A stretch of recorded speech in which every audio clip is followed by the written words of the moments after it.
The virtual work session of the Annapolis City Council for Thursday, November 2020, will be called to order at 3:03. At this time, would everyone willing and able please join me in the Pledge of Allegiance?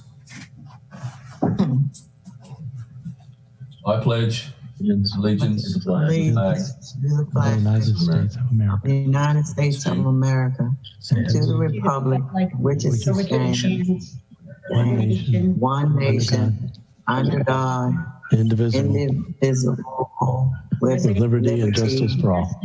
Justice for all. I wish we could just do the music with that or something. Or just a recording.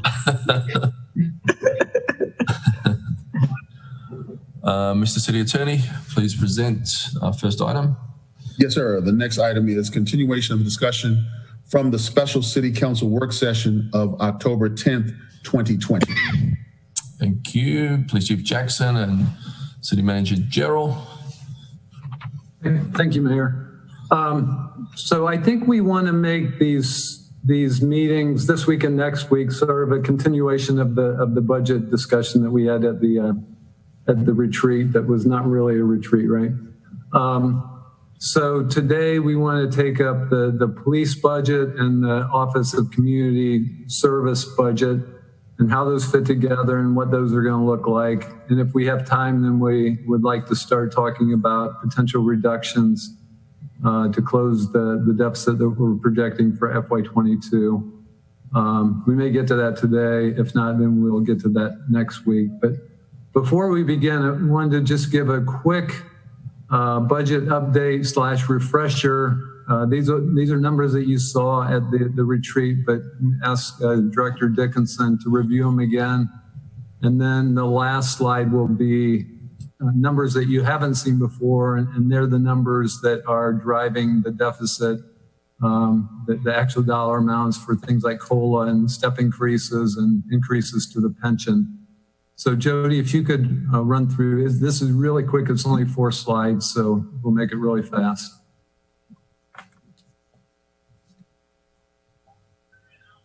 Okay, sorry. All right, you can go to the second slide. Okay, this slide is just a review of where we're at with 21 in our projections to show you again that our revised revenue projections are down by 3.2 million, that our expenditures, we've reduced these by 516,000 for to recognize the fire department's grant for the self-contained breathing apparatus.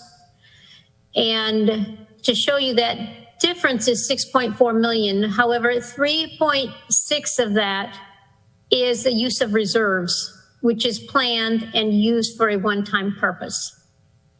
So in looking at this from an ongoing revenues and ongoing expenses, you have about a $2.8 million delta yet to fix for this year in the ongoing operating expenses. And that's what we're currently working on for 21. Next. All right, so on this slide, we're showing you the 22 projections and ongoing revenue, and the expenditures here include $2 million, I believe, hold on.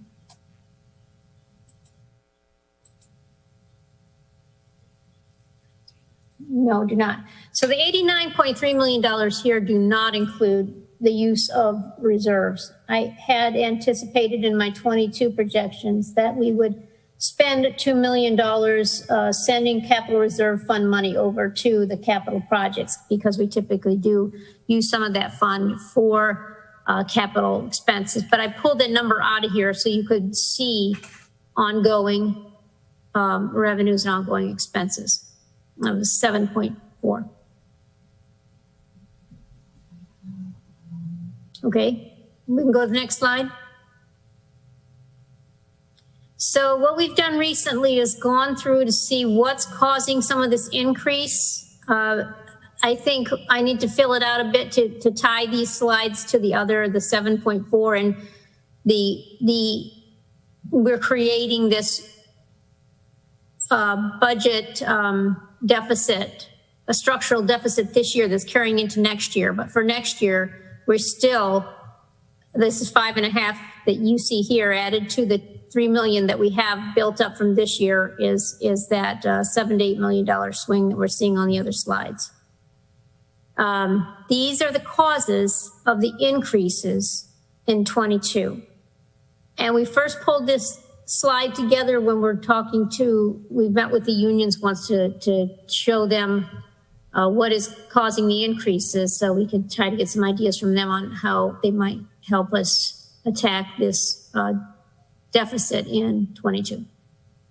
And this outlines what the cost of these increases are from 21 to 22. So as you see here, we've got the COLAs, 1,460,000. Step increases are causing about 1.1 million.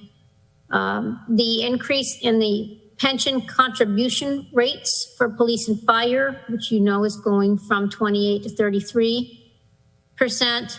And the state, I don't have their rate, but I did build in almost 1% increase in their contribution rate. That's a very small piece. The state piece is a very small piece of that 1,138,000 you see there. The debt service is going up about 140,000. The self-insurance fund contribution is calculated to be a higher number, an increase of 1.184, and that's mainly to replenish our self-insurance reserve for workers' comp claims, which are going up, but also we had a significant payout for this HACA lawsuit that we settled recently. So we need to replenish those reserves. And my estimate for capital project funding is 300,000 higher than the previous year. And I also estimated a higher fleet funding contribution.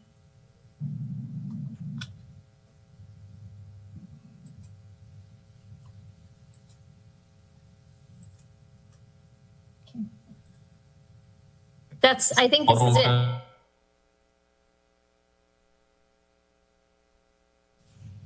And to talk about what's causing some of the increases. And I don't know if the city manager wants to add more to this. This is just give you some background on what we're working with to show you the COLAs don't get us there. The step increases don't get us there.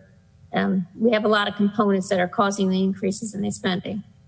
So, Mr. City Manager, do you want to do it just a little bit more before we go to Alderman Finlayson? No, just to kind of emphasize that we did meet with the unions last week. We presented these numbers to them. We are going to meet with them again before Thanksgiving. So we asked for them to put in their thinking caps and come back with some ideas that we can start a dialogue on how we address this shortfall. So we have enlisted them into this effort to try and close the deficit. Okay, so Alderman Finlayson had a hand up first, then Alderman Schneidermeyer. Thank you, Mr. Mayor. My question, two questions actually.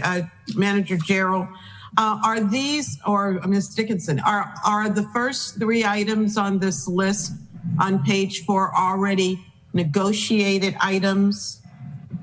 Is this a third year or fourth year of a negotiated agreement? Correct. I can answer that question. The first two, the answer is yes, except for remember that half of our employees are non-represented employees and aren't under a bargaining agreement. So part of those numbers do relate to the union agreements that are 4 years, and this is the last, 22 is the last year of that 4-year agreement. The third one is not part of the negotiated agreement, but is a result of the actuarial study that we had done at the beginning of this administration, which recognized we had been underfunding this police and fire plan for a long time.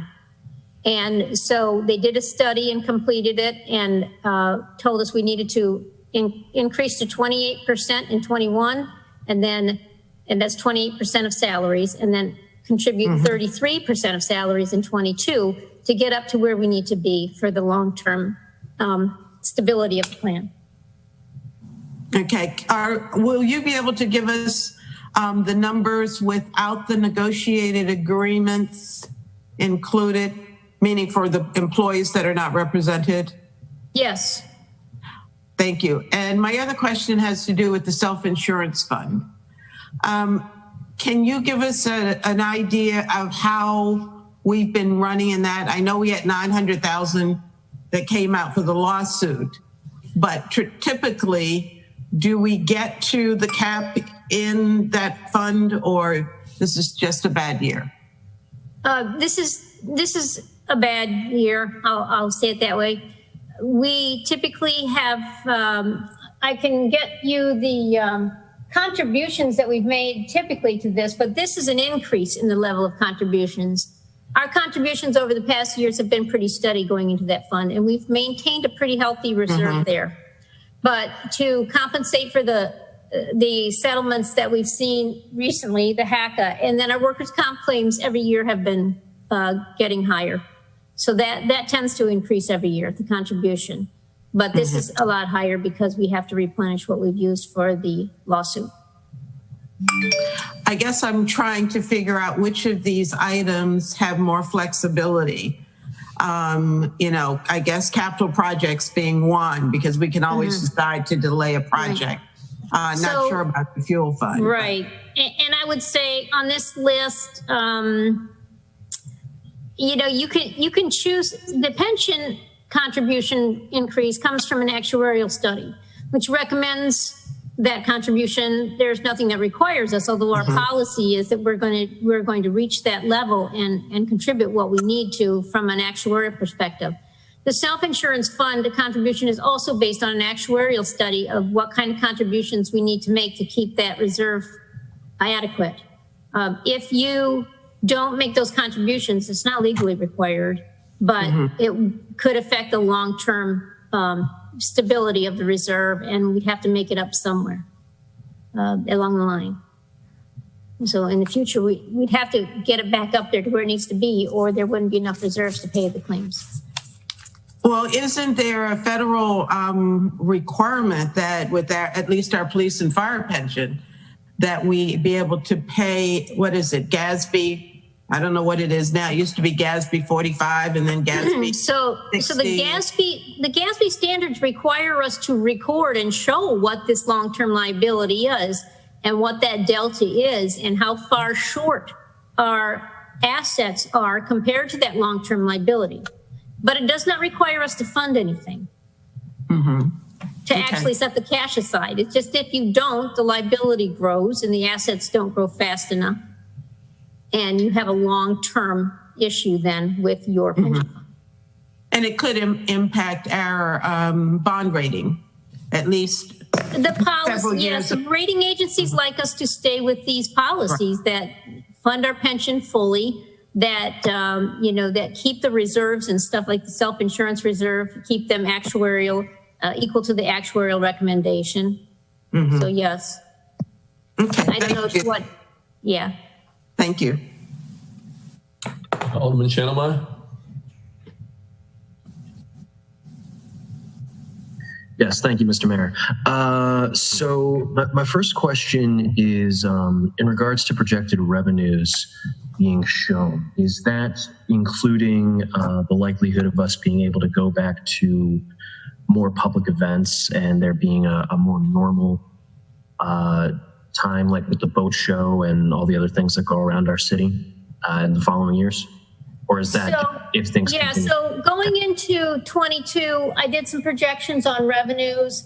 We are anticipating a 3% increase in the assessed value of the properties to be phased in next year. It'll be the first year of our 3-year reassessment. And they expect that the values are going to go up about 9% again. We can only take a third of that in every year. So if we leave the tax rate the same, we would have an increase in revenue there of 3%.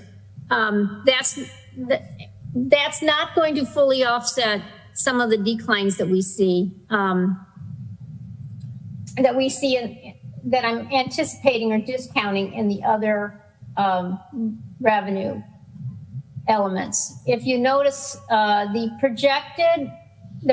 revised projected revenue for this year, 82.8. The total I'm anticipating for next year, 81.9. So it is a little bit off from the projected this year. So we have increases in property tax revenues, what I'm trying to say, but it's offset by other anticipated decreases. And my projections include various discounts on the revenue flows, continuing to discount the hotel, motel, et cetera, that we see decreases in right now that will continue into next year. Depending on the revenue item, I treated it a little differently depending on the circumstances. So if you have specific questions, we could talk about that separately on what we're anticipating, but I'm trying to be conservative into next year, not knowing how fast we're going to recover. I've discounted personal property taxes. I've discounted income taxes off what I think we would have gotten. And like I say, their decreases are offsetting the increase in the property tax, the real property tax. Okay, thank you. And the other thing I just wanted to say is I wanted to thank Mr. Jarrell for coming to the table with the people who represent our city employees and have been working through this pandemic. I have the utmost confidence that working together, we can find a way to help our city. Thank you. Alderman Tierney had a hand up. You've got little tiny hands because you guys are all in the corner there. So I'm trying to. I can't see everybody either. No, thank you, Mr. Mayor. Thank you,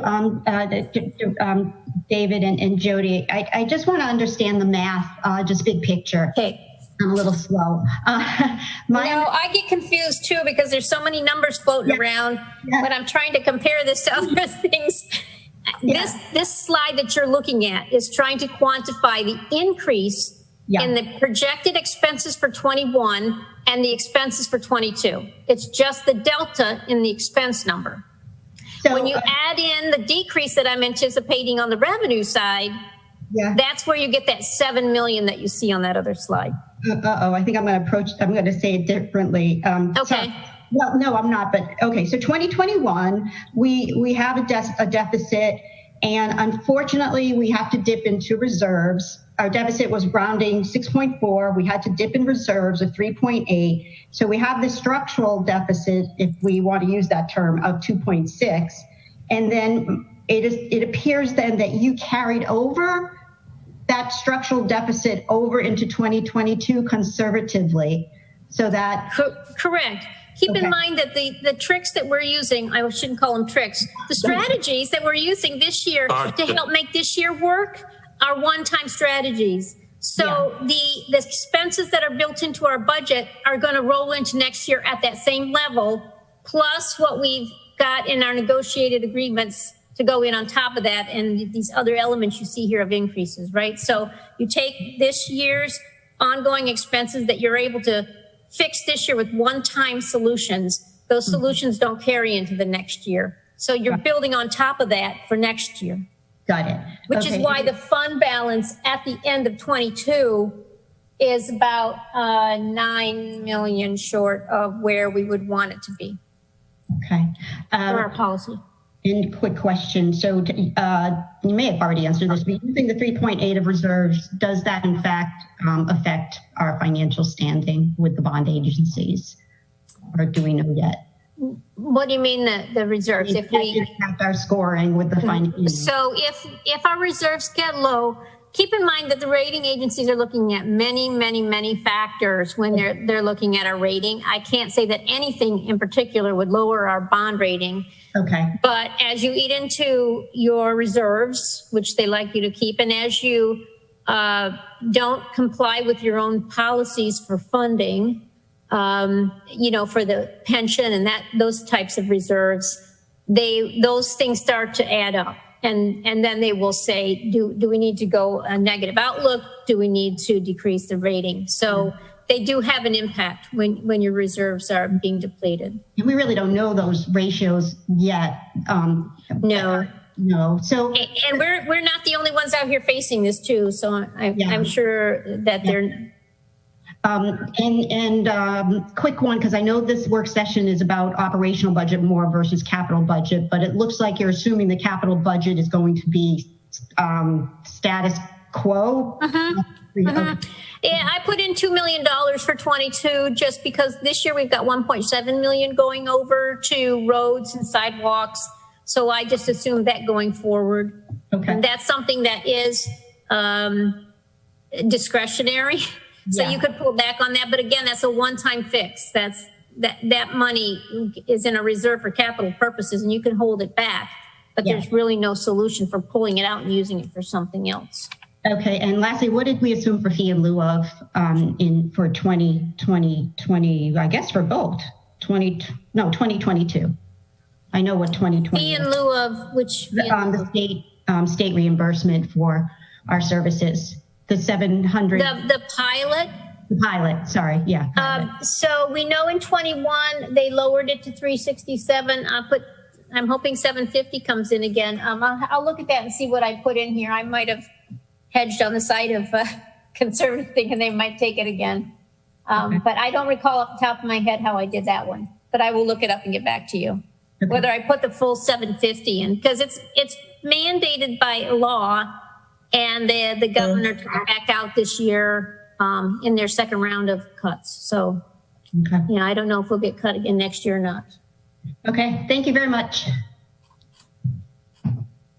And Jody, can I ask you on the pensions and in the 4 or 5 years before we got here, when we were incurring those pension expenses, but we weren't funding them, was that line item very low or was it zero?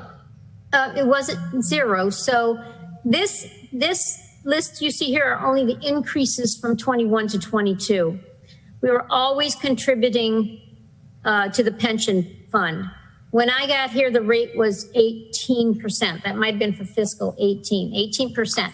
The actuarial, they would say they were making close to the actuarial recommendation, but the actuaries' reports were using assumptions that weren't realistic.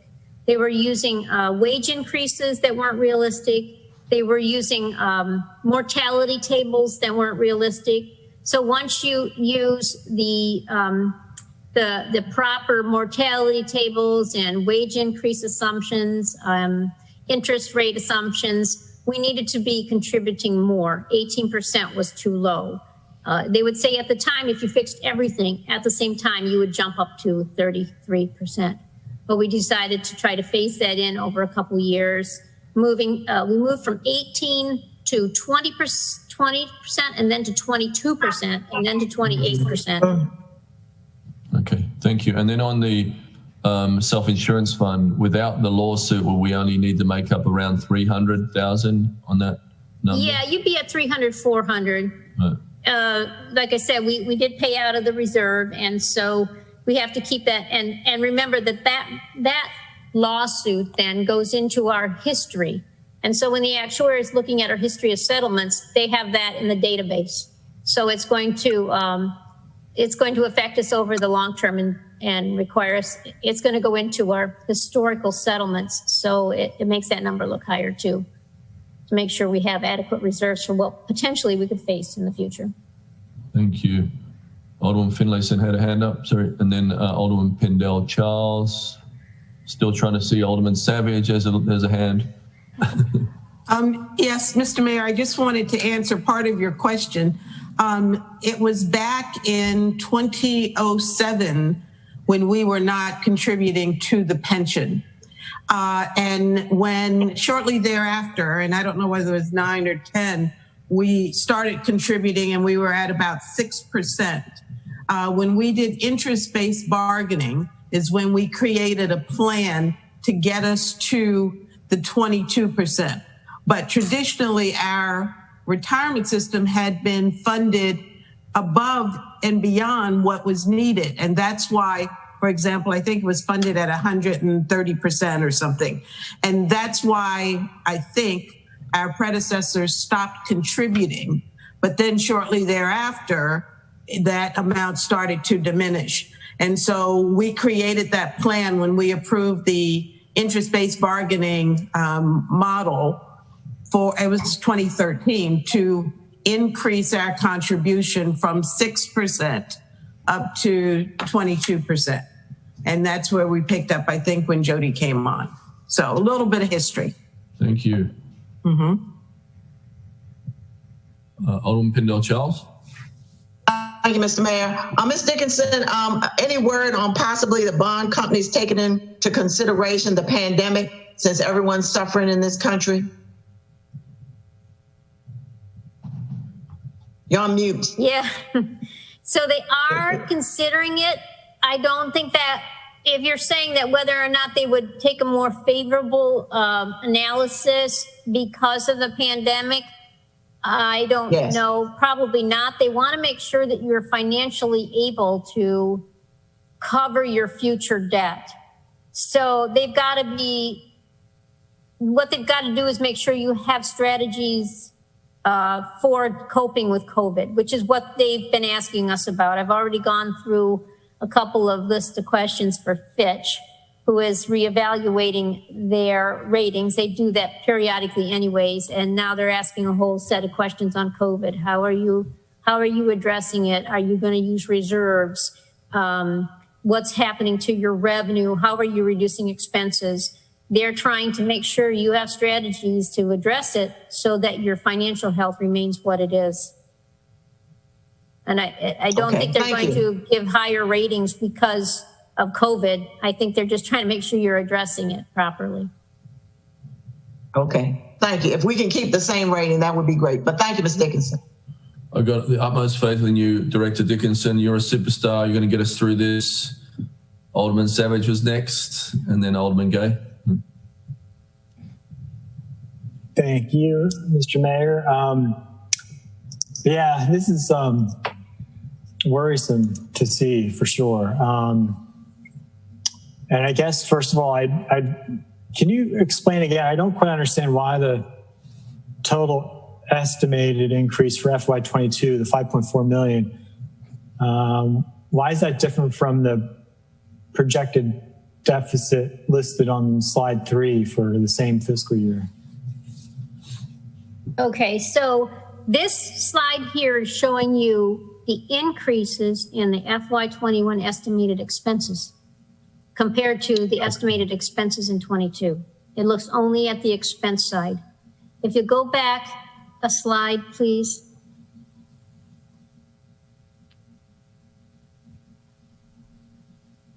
Okay, so that number right there, if you're moving from 21 to 22 and you're looking at fund balances, you're taking both the revenue and the expenditures into account.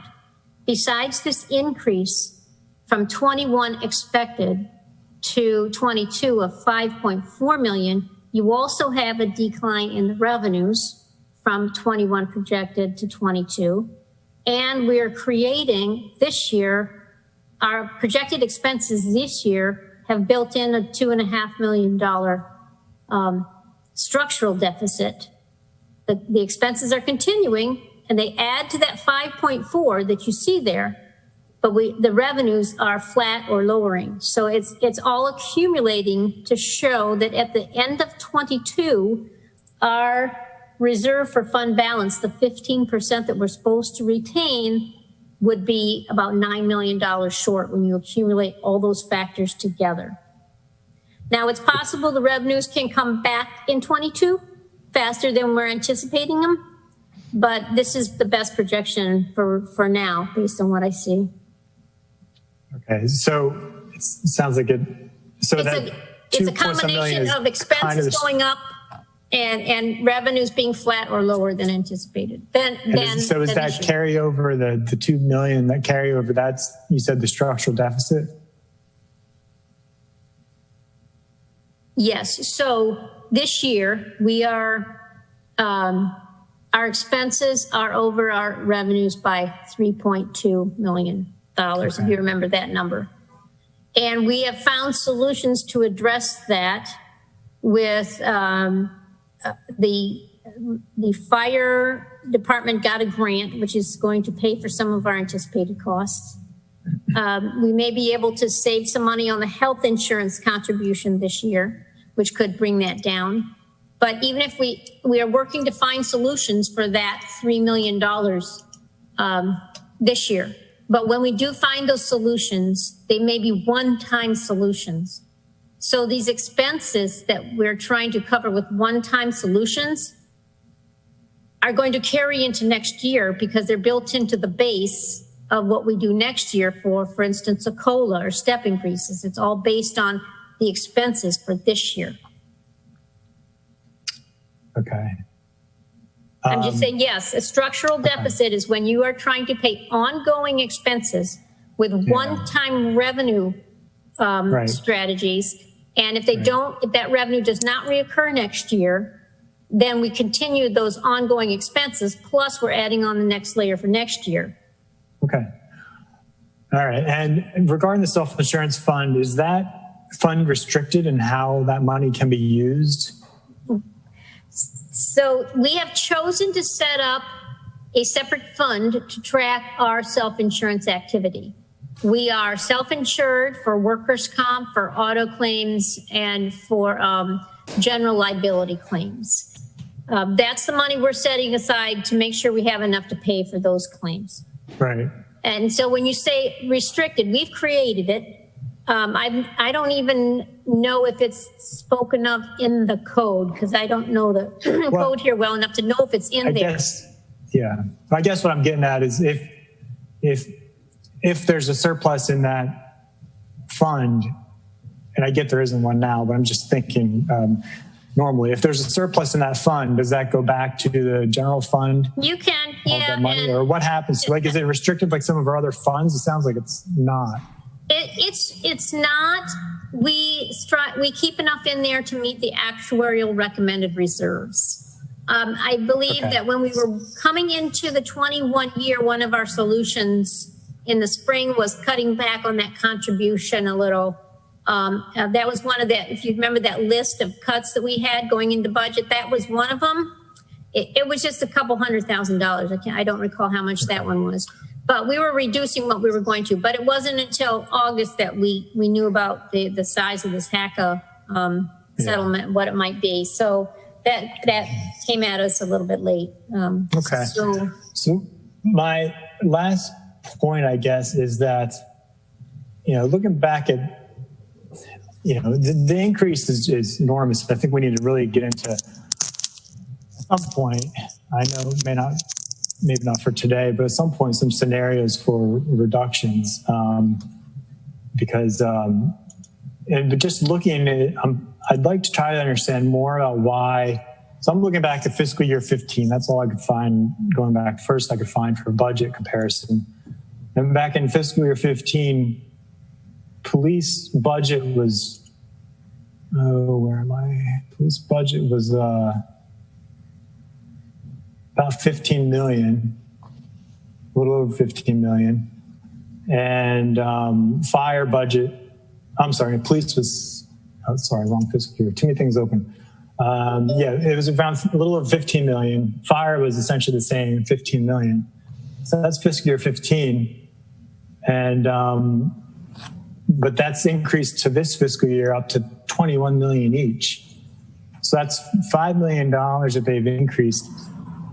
Is that, I guess one of my questions is, does that include pension? Like, and I'm kind of trying to figure out why that's increased. Because if you see that number, because their salaries are so high, and you saw my other slide where they are just going from 28 to 33 is going to be $1.1 million of extra contributions. Well, if you consider that in 21, we went from 22% to 28%, that's an even bigger increase. So a lot of the reasons for this increase that you see in those departments is because of the pension contributions. Sure, I think that's and so we're kind of catching up for for not funding the percentages enough in the past. Yeah, but part of it is also the contracts. I mean, because they get COLAs and they get steps and that builds into it as well. So if you take a 15 number and you multiply it by the increases in salaries and the increases in the pension, you might just get to this.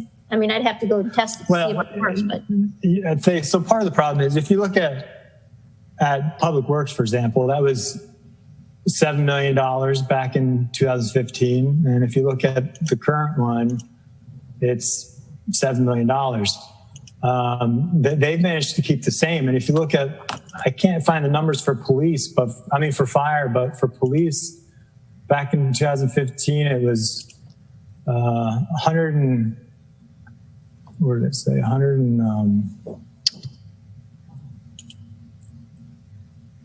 oh, here, 133 positions increased from 133 to 174 in this current budget. So I think that also the problem is perhaps just staffing position increases. I can't find a comparison for fire, but you know, you're not seeing that increase in positions in other departments. I don't think Public Works has added that many. So it's another thing that I think is part of the puzzle we need to understand is I think we may have just grown too big for our britches at this point. And it's really being exposed by so there could be multiple pandemic. reasons for the increases in the number of positions. I know we've talked about adequate facilities provisions, and if we end up increasing police and fire positions because of that, that's a possibility on adding those positions. I will say that when you're looking at DPW, please remember that we moved the whole fleet replacement and fleet operations activities out of the general fund into their own fund. And the money that we send over there to those funds is distributed throughout all the budgets now. The police contributes a piece for their vehicles, fire for their vehicles, planning and zoning contributes a piece to the fleet funds for their vehicles. So that's now spread out. Whereas in DPW, the whole operating cost of that department was in DPW back in the reference year you were citing. So that's not apples. That's not apples to apples. We moved a division out from under that department. That's all I have, Mr. Mayor. Thank you. Thank you, Alderman Gay. Any other hands? Thanks. I guess my questions were generally along the lines of Alderman Savage's, so I guess we'll cover that when we get there. I don't think I have any further questions. I know we are waiting for police, so. Thank you. Alderman Arnett. Thank you, Mr. Mayor. Yes, I think a lot of this discussion is more appropriate for next week. But I know some people are leaving early, and I'm very anxious to get into the discussion with police. I certainly want to know what kind of costs are going to be incurred as we change to the new community policing.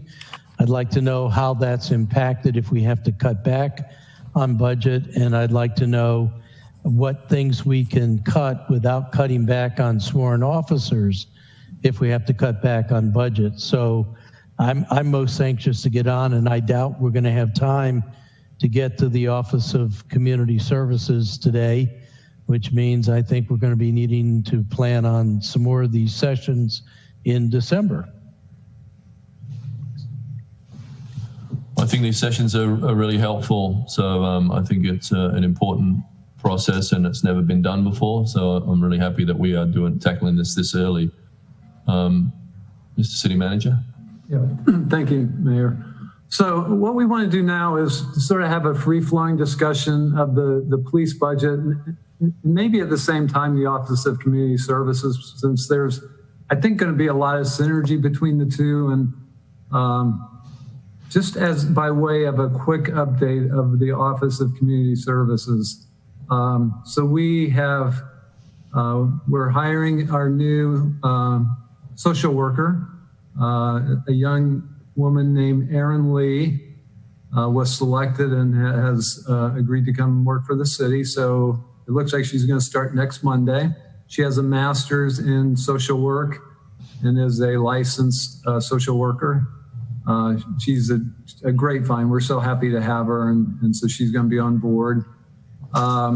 So her salary between her start date Monday and the end of the year is going to be paid by the CARES funding because she's going to be focused on those aspects initially. When the CARES money runs out, we've got money set up in the budget. $50,000 right now was set aside for Office of Community Services for salaries, and another $85,650 for contract services. And we can move between those two pots of money. Ms. Lee is going to be hired initially as a contract employee with the idea of establishing a civil service position for that position so that we can bring her on as a civil service employee next fiscal year. But these discussions we're hoping will inform the decisions that we make as we're putting together the budget starting in December. So we certainly welcome all of your ideas and input and questions and concerns and all of that. We've got both Chief Jackson and Major Herman on this call. If you have any questions about the police budget, I'll try my best to answer questions about the Office of Community Cares, and Lynn Farrow is on as well for those discussions. But we hope it just to be an open discussion of what your thoughts are about those two functions. Thank you.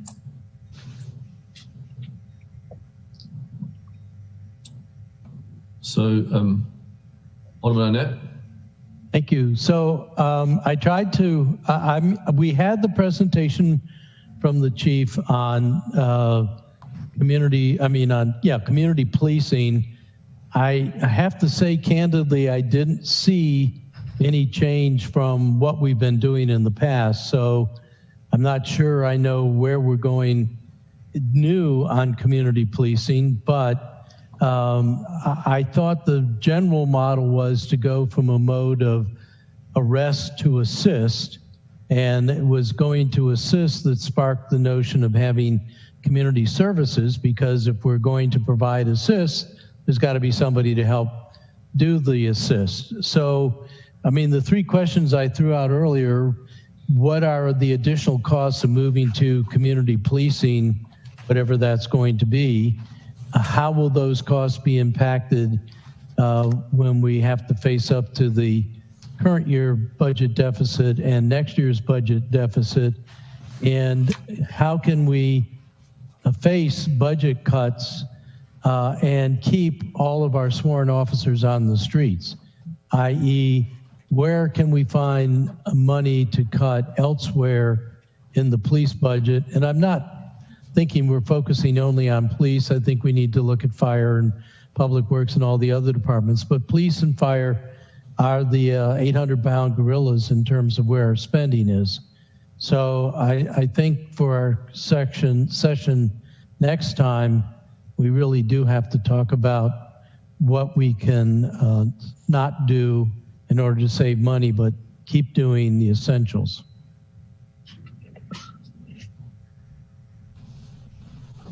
Alderman Pindell-Charles. Thank you, Mr. Mayor. I think what City Manager Mr. Gerald indicated, and what I heard, I don't know if anyone else heard it, when you start talking about community policing, and we've now established as of Monday the Office of Community Services, that is pivotal. That's the bridge that's going to get us to the young lady, Miss Lee, as well as to Sergeant Vaden and what she's doing with the police department, as well as the PIT program, which is the reentry program. So for me, I see a synergy between community policing and our police department, as well as the Office of Community Services. There's also my understanding that we're going to be hiring probably at least 2 more persons for that Office of Community Services.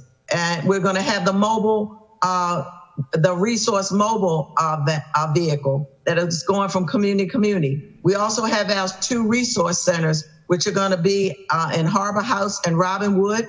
There's probably going to be a programming portion of it in Newtown 20, and also other parts of our communities. So that's how I see it. And I'll be quite frank about it.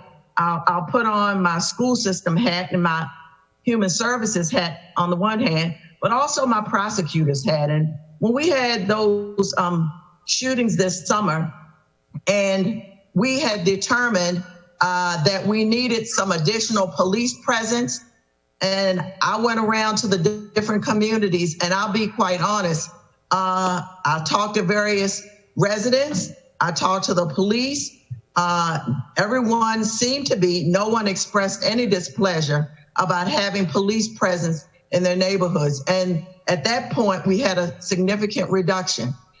So blending the two, and I'm going to call it, in the school system, we call it braiding services, we're braiding the Office of Community Services with our police department. And I think it's a perfect mix and match moving forward.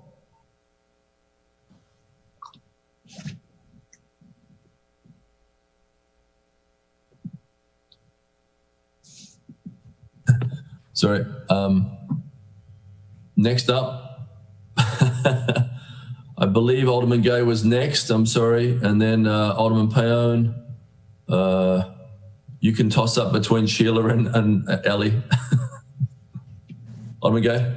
Thanks, Mayor Buckley. I think to Rhonda's point, she is right in stating that after any particular violent crime, the community would like to see an increase in police presence in particular, since we have not solved many of those crimes, which leads the community to believe that murderers are on the loose. So obviously, you know, people will want to see a police presence. But I think included in that are some of the programs that we mentioned previously, like the violence interruption program that works in hand with the police department, but removes the actual police from our streets. And I know that David, you and Jody had mentioned that you would try to find the funding necessary to start that program. You know, now we have just under a month, really, because the money, I guess, has to be spent by December. We asked for $75,000. I believe that sheet was sent out to your staff. Is there any updates on that by any chance? So the concept of that is to do the exchange of CARES money for general fund, like we did for the planning software. So if that's the case, that money won't expire at the end of the year. It'll actually be general fund money that's freed up as we move CARES money into salaries. So is there any, I know we mentioned at least via email, like getting it done before Thanksgiving. Is that still a possibility? At least that the funding could become available so that the organization can be created, so that they can start conversation of the scheduling throughout the winter months? So that's going to require council approval. So we need to take it to the finance committee first, again, like we did for the planning software, and then to the full council. So it'll be dependent on getting approved by council.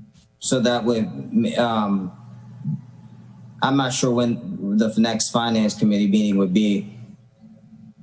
Yeah, I think it's next week. Second and fourth Wednesdays of the month. So, okay, next week. So there's a possibility that it could be, put together before December at least. Awesome, thanks. Thank you, Alderman Paone. Thank you, Mr. Mayor. You know, with all that I've heard this afternoon, I apologize for being a few minutes late, but I had some other things I had to get done. But most of the ideas I've heard have been great. I mean, I certainly would support most of what I heard, but the increased spending involved, combined with the deficit that we have, what I haven't heard this afternoon is how on earth are we going to pay for these things without a substantial tax hike? If we have to do it, we have to do it, but nobody is saying anything about that. How are we going to pay for it? I mean, I tried last year to cut the police budget in one respect that, you know, they never, ever fill out their roster, if you will. And I tried to cut what has been in the past almost a meaningless amount of money. And good God, you would have thought I was trying to blow up everybody's house or something. And that's hardly the case. I mean, this is going to call for some sacrifice. Come on, gang, where are we going to do it? I mean, I'm on the finance committee and it's part of my job to find those things, but it's also part of our job to not introduce increased spending and come up with a responsible budget. And that's the council's job collectively. Anybody got any thoughts or ideas? Jody, can we, I believe we, on public safety, we didn't cut those positions, but we didn't fill them. Is that right? What, we Alderman have Paone? So effectively we did what you asked, Alderman Paone. Yeah, we have a significant turnover reduction in the police budget. I was looking up the other question for the state pilot, and I can I'll quantify for you what that was, but it was several $100,000 of turnover allocation, which means the positions are there and authorized, but there's not funding for all of the authorized positions because there is a high turnover factor there. So we've already tried to take into account the fact that they don't always fill all their positions. So we've taken a huge reserve. We certainly funded all the positions, and frankly, every year, I mean, they never fill them, and that money goes for who knows what. So when you're using the word funding, we haven't funded all the positions. We have authorized them as far as identifiable positions, but by recognizing that they don't fill all their positions, we then took a turnover reduction, meaning if you add up the money for all their positions, then we took a big cut off that total to the tune of several $100,000 because we know they won't fill those positions. We took a huge turnover reduction in their budget. Yeah, but that happens every year. Maybe not to this extent, the turnover, that might be slightly higher, but somehow that money gets spent every year. I mean, you're not telling me anything I don't know or anything I didn't bring up during the budget hearings. I mean, come on, guys, something new, something different. They'll find a way to spend that money, believe me, and it won't be the way we want it to. We took a $717,000 turnover cut in the police budget. Well, that's higher than usual. I'll certainly admit to that, but usually it's 300,000 or 400,000, perhaps. They'll believe me. The police department or somebody else would find something that they want to buy that they absolutely can't live without. And I'm really skeptical that money is going to be around to be used to reduce a debt or reduce a budget.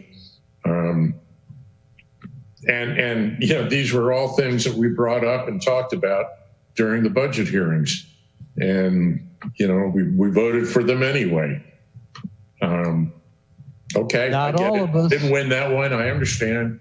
But we've got, my point is, I don't expect anybody to raise their hand and say, well, Fred, we're going to, cut this, and this, or we're going to get money from here, there. But we have to think about that. And nobody wants to cut police programs that will reduce violent crime because we're a few dollars in the hole. Okay, let me start off by saying that. There's no question about it. On the other hand, we do have to be responsible in what we spend overall. I mean, we've got $150 million. So, before we start adding on, that's a lot of money.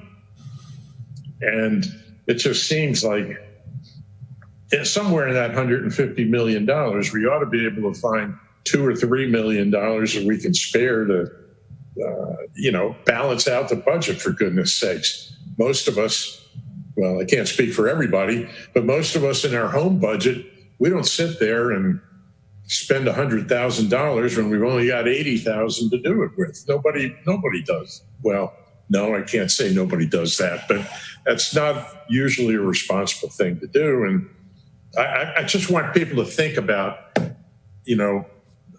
how we're going to come up with this money. That's all. Thank you. Alderman Payan, I promise you we are working on those cuts now. Mr. City Manager and Jody are working on those cuts. We're working on those cuts because we have to do it. We don't have a choice. Alderman Finlayson.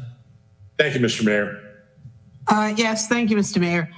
Before I ask my question about community policing, I'd like for us to all remember that cuts equals services.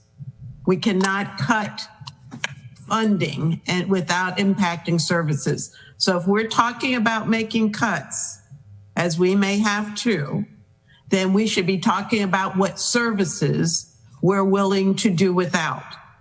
And that's a question the community needs to answer. I suggested during our retreat that we do a community survey to ask that very question. You know, our budget is tight, there's no question. So what is it that you want to cut as far as services? If you choose to cut police, then what police services do you want to cut? Because there are no people out there with, you know, sitting around twiddling their fingers without anything to do. They all have jobs. So when you're cutting funding, you're cutting people. So what is it, the job that those people are doing that you feel comfortable living without? So my question, I guess, is for the chief. You know, we're talking about community policing, and I think everybody on this call may have a different idea as to what community policing means. You know, I learned about community policing from the Boston Police Department, because that's where my cousin was the chief for many years. Okay. I spoke to some folks who live over on Clay Street yesterday. Oh, they live there now, but I spoke to them yesterday, and their response was, well, we got police up on Pleasant Street, and we got police down on Bates Street, and we know soon they're going to be gone. And the guys who were doing the drugs or whatever will be back. That's not community policing, to put them where they're needed at the moment. In my mind, the idea is to assign officers to dedicated beats where they are known. The residents look to them for the assist piece of this, not just the arrest piece. You know, communities who will embrace them. And at the same time, we hold our officers accountable for their beat and what goes on there. And if there's unnecessary trash on the street, they should be able to call Public Works and say, can we get some help over here cleaning up the street? You know, and if they need something else from another department, they should have pride in their beat and be held accountable. Now, I have a feeling that's not, Chief, your model of community policing. So I'm asking you right now, what is your model? Because this, you know, hit it where it's hot is not a community policing model. Well, Alderwoman, my model is exactly what you described. Hit it where it's hot. If you characterize it that way, then everybody's misunderstood my presentation. At the foundation of community policing, I articulated that we can never get away from our core values. That's to take dangerous predators off the street. The public is never going to not expect that. But the other part of community policing is to deal with social problems, to do exactly what you said, Alderwoman, is that we solve problems. We put officers in the neighborhoods to establish a rapport with the community and work with them to solve problems. We can't want more for the community than it wants for itself. Nor should it be our role to tell the community what they need. We should work with the community so they can establish how they want their neighborhoods to look like. And that's what I've been saying all along. But I think that my message gets skewed when I talk about the two approaches, and we might as well hang it up because we won't have public safety if we get away from arrest. They're dangerous predators. We've gotten guns off the street on Clay Street, and I have to update Alderman Payones, I know that's his ward. We've gotten 4 or 5 guns off the street since the quadruple shooting. The public expects that too. But conversely, and please listen to me and understand, it's a two-pronged approach. We do want to work with the community, everything from picking up trash. When I walked Clay Street and you looked at my press conference, the one thing I commented is that when you have trash on the streets and the neighborhoods are neglected, when you have social disorganization, the broken windows theory, that's part of the Boston model too. It sends a message that the community is hopeless.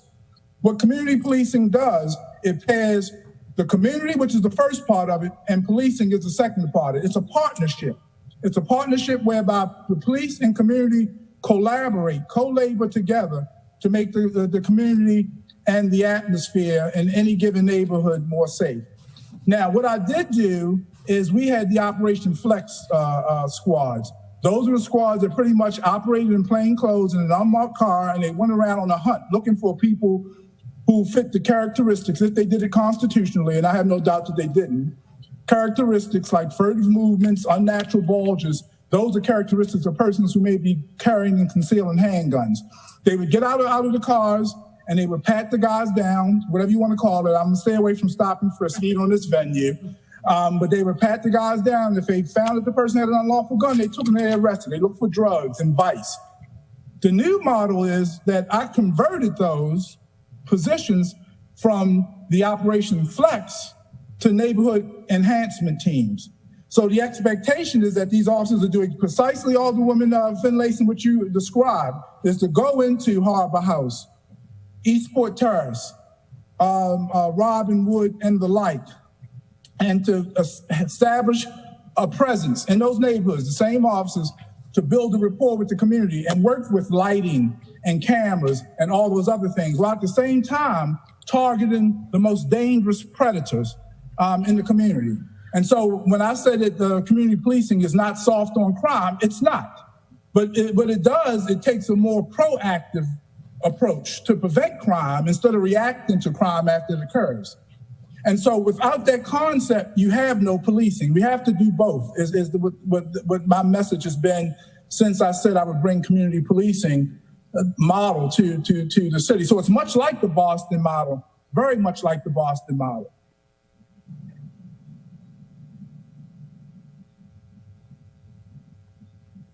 I'm sorry, I can't hear you. You're muted, Sheila. Okay, thank you. I am not suggesting that you're saying you're soft on crime at all. What I'm saying is we do not see a change in what is being proposed, and we need to see a change. Now, you've just shared with us one of your strategies, which was to eliminate a flex team. I think we will all expect to see officers out of their cars, interfacing with the residents on a regular basis, and not only when there is an incident, and that's what we hear from the community, that they only see the police when they're out to arrest someone. They're not there. And there's programs, but programs come and go. We need to develop longstanding relationships. And in doing that, the community will support our officers. We have seen that, and we need to get back to that. So you're saying that you're on your way there, and I appreciate that. I don't mean to cut you off. Yes, ma'am. We're transitioning into that now. Every day, these officers are out there, and they're doing precisely. And I have to defend that. I don't mean to sound defensive, but they're out there doing those things. But you are. Well, yeah, I'm a defender department. I'm a defendant. I love the Annapolis Police Department. I have been one of your biggest allies. So you have been. Okay. You have been. Yes, okay. ma'am. You have been. Okay. I acknowledge that. But we're transitioning into that now. In fact, working very hard. Good to hear. And Alderman Finlayson, I think maybe on the next presentation from the police department, we can bring the net teams in, because I think it would be important for you to all see their faces as well, and for you to all get to know them by their first names, because I think that's a really important part of this community policing. And the second thing, in terms of the broken window stuff, we have a walkthrough pretty much coming up through the Clay Street area, so we can do the trash and pick up, point out the lights, cut back the trees, all those sorts of things that we've done on Newtown Drive and in other areas in the city. And Mr. Mayor, if I could just interject, already we have serviced and assisted Annapolitans with seeking jobs. We're not just talking about this. This is not just a bunch of rhetoric with the reentry program. And we are engaged in violence disrupting. These are not things that we're planning. These are things that we're implementing. Now, I will submit that our policy is catching up to our action. Our nouns are catching up to our verbs. Myself and Stan talk all the time on the way down here every morning, and we said, hey, look, we're going to make these things happen, and then we'll get the policy to catch up to it, because we don't want to wait around for this bureaucratic process to talk and plan and nothing gets done. So we're transitioning now, and I'm very proud of the work that Robert Horn's done since he's been here with the reentry. That's huge. We've had a couple of short-term members of the community, primarily Harbor House and Robinwood, to come back from short-term incarceration, and we've embraced them already. So you're going to see more of those things as this develops out. Now, I'm going to tell you my frustration is that you need people to do it, and you can't cut funding. I agree with what you said, Alderwoman Finlayson, that when you cut funding, you cut services. And so it's no magic wand. You know, we all understand that this COVID-19 pandemic and the political climate dictates that less policing and more social programs are integrated into these underserved communities.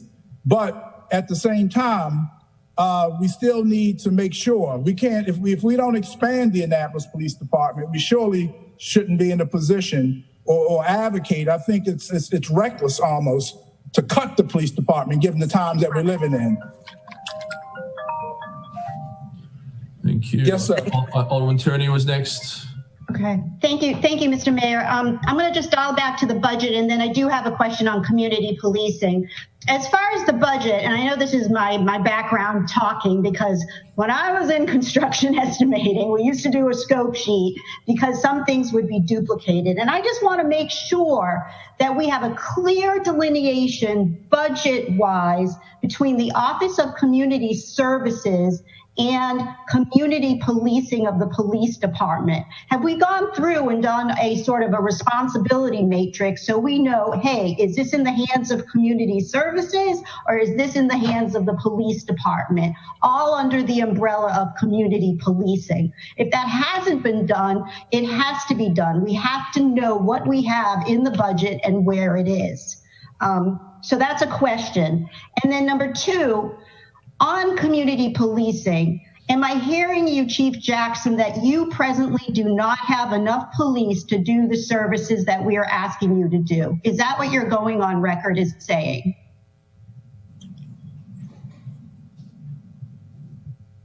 Yes, ma'am, to a degree. I'm just saying that there's a lot that the police can do. I'm the biggest advocate for community policing. But you can't ask cops to go in. And that's my criticism of American policing, having been in this profession all my adult life. You can't ask men and women in uniform to go in because we're not the military and occupy the territory with strict enforcement without showing the community that we have their best interest at heart. And to extend the olive branch to say, these behaviors that result, crime. Why wouldn't you have crime when you have mental illness, drug addiction? We're all on the same page with that. Broken families, poverty. Why wouldn't you have crime? You don't expect to have all those things operating in any given community and expect it to be peace. And so my position has been, and what I've been trying to explain is that we need to go in. Certain things, Alderwoman Tierney, that police, it should come from the police. Certain turkey giveaways or Christmas baskets. You know, I see a culture here where a lot of people want to take that from us. And you can't have it both ways. We need to be doing those things. I agree. They need to see a uniform officer hug a child and give turkeys to families. It should come from us. And we're willing to generate that and not ask the city of Annapolis for everything. That's why I brought some people here like Rhonda McCoy and Stan and my team, because they're used to, and where we come from, generating some of our own stuff, you know. And then ask the council to add those to the budget committee, to add those to line items to our budget when we raise money through grant funding and those kind of things. But to answer your question, some of the things I think we should do, quite frankly. Okay. Well, that has to be, we have to look at that and make sure there is a responsibility, matrix. Yes, ma'am. Yes, ma'am. But lastly, I'm on the Monday calls after the weekend, and the biggest observation I get from residents and anybody that goes downtown, whether they're Ward 1 residents or what have you, because I certainly want other wards to come downtown, is that you do not get out of your cars. And I also hear that on Mondays, when we want, some enforcement, you say that, no, we're too busy. Well, you don't say it in these words, but you say we're busy elsewhere. We have, obviously there's heavy crime somewhere else. So that gives me the impression that you don't have enough vehicles, to cover where you need to cover. And so it's a little disconcerting because I don't think we're in a position to add to your budget. But yet we hear in response that you can't, cover your posts. But let me get back to the first question. Do you feel like you get out of your cars? Do you walk, do you walk the beat? Going, sort of relating to what Alderwoman Finlayson said. Do you get out of your cars and walk the beat? Not good enough. And I'm changing that culture now. Before I got here, it's been a long culture because the police have been so reactive and so 911 driven that we've gotten away. The call volume alone contributes to that mentality. I'm not here to defend against that. I witnessed just recently, I went to Clay Street yesterday, and myself and I took Stan with me, and we saw officers sitting in the car. I walked up to the car, this was yesterday, on Clay Street, and asked the officers, when was the last time you got out the car and talked to the residents? And so what I'm saying to you is that some are doing it. The NET team, that's their job description. But community policing is also a philosophy. It's not compartmentalized. So I want to send a message. It's not just a neighborhood enhancement team. I want our investigators to engage in community policing. I want every unit and section in this Annapolis PD to engage in community policing. I will submit to that. We're trying to shift the paradigm and shift the way of thinking. That occurred long before I got here. Now that I've been here a little over a year, I'm demanding now that they do get out the cars more. So you should see some of that real soon. And this is tape because I'm out there. And I shouldn't have to be, but I am, to make sure that as this paradigm shift, that these officers are going to get out of these cars more and that you see them more visible, especially in neighborhoods where there's a propensity for violence. Until we can find a way sociologically and criminologically to disrupt that, then we need these officers visible. And so we're transitioning that now. I'm not standing here to say that the model is perfect. It's in its infancy. And then we're going to grow it out and try to grow it out rapidly. Right. I mean, I'm asking these questions only because I think we have to optimize your budget as being fixed. And how can we best do these implementations? We just have to work with the money we have. So thank you very much for yes, ma'am, and I agree. And by the way, if I sound defensive, I know what we're doing. The criticisms are fair. Alderwoman Finlayson's criticism is fair, and so is yours. When you see officers and you hear from residents that they're not visible enough or out on the street, what I'm saying to you is that we're going to shift that paradigm. And the more they see me out there and the more I make that a value from me, I'm not going to accept anything else, then you'll see more of that. But we're trying to put the whole thing into play. And I'm not going to ever come before you. And I just ask you to understand and say that I don't need resources. What I will say is I'll work with the resources that you give me. But it would be foolish for me to come in and say I don't need any resources because, we do need resources. But I am willing to do the best that I can and work as hard as I can for the mayor and city council and the citizens of Annapolis to make sure that we make the best utilization of our resources that's afforded to me. Absolutely, and we will support you on that. Thank you. Yes, ma'am. Mm-hmm. Can I just let City Manager in and then go to Alderman Gay, Alderman Savage, and Alderman Arnett, and then Alderwoman Pendle Charles. So I just wanted to circle back to Alderwoman Tierney's initial question, which was about the interface between Office of Community Services and police. So some of that's been done. Quite frankly, that's why we haven't met since the last retreat, is we were trying to put some meat on the bones of that whole, what's the Office of Community Services going to do? We felt like it was really important to bring on the MSW to start filling in those blanks.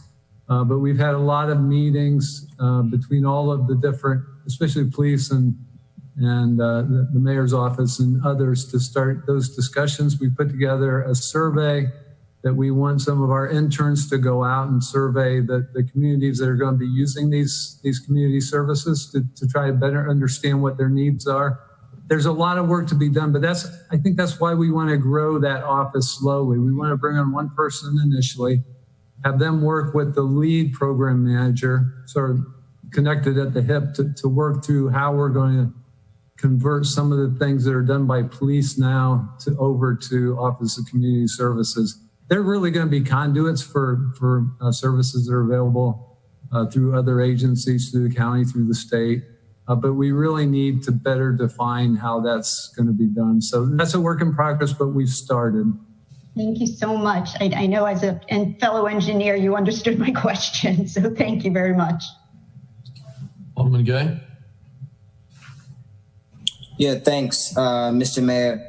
I guess I'll first start with just some of the budget concerns and the rhetoric that it's impossible to operate our police department if we were to cut the budget at $22 million as it currently stands. There are a number of local jurisdictions, smaller than us, some larger than us in size, whose police budgets do not operate at $22 million. And I think that this belief that in order to fix crime, we have to increase policing or stack the budget is exactly where we get ourselves into an issue. If, you know, one of the things that Chief Jackson says all the time is that why do we expect his officers to be police officers, mental health professionals, teachers, all of these things in one? And I don't think that we're expecting your office to do that, but it appears you believe your office can do that. And apparently you can't with the $22 million budget you have, the staff that you have. So there has to be some give and take. Maybe if it's not from your staff, maybe it's from operating or from general expenses. I don't believe that looking at that $22 million budget, that there is not room to be for cuts to be made so that we can pay for these programs that we desperately need and that you say that we need. And you're shaking your head, so I'm assuming that you agree with me in saying that of $22 million, there has to be a little bit of 4.5, 4.2 something so that we can say, hey, look, we understand that we have a policing issue and a community service or human services issue. So here is where we meet in the middle and we understand that, yes, to get the Office of Community Caring Service up and running, to pay for some of the initial programming, you know, police may have to take that hit because the end objective is to not increase policing to create a police state. The end objective, as you stated previously, is to shrink the police department so that there is not a need for police on every single corner, so that there is not rampant crime in our community. So it's, you know, things are starting to sound redundant. And so I think that is an issue of mine. I'm not sure, and I've mentioned this to you previously, maybe it is an issue with management as in those who work underneath of you and ideological settings as it relates to community policing. Maybe that is an issue. And if that is, I would hope that you feel confident in the council to back you if those changes need to be made so that we can see progress. Because I think the frustration comes out of a PowerPoint presentation of what appears to be Priesthood and Baker's administration in slideshow form. And I would like to see what you would start to do in community policing, stepping away. I'm just going off of what I see, stepping away from, you know, the little things and actually getting to what we talked about, the human services. To your point with Officer Horn and Officer Smykel, who I think work very well, you mentioned previously that they would be out of the station and housing out of the Eastport Terrace or Robinwood, what we are now calling Resource Center, to better serve the needs of the community so that they understand that those resources are there, so that they understand that we are working on recidivism rates. Where do we stand with some of those things? Where are the numbers with some of those projects? Because I think when we just continue to see the little pop-up camps and the food drives and stuff, that's where we are not understanding where the change in community policing is coming in.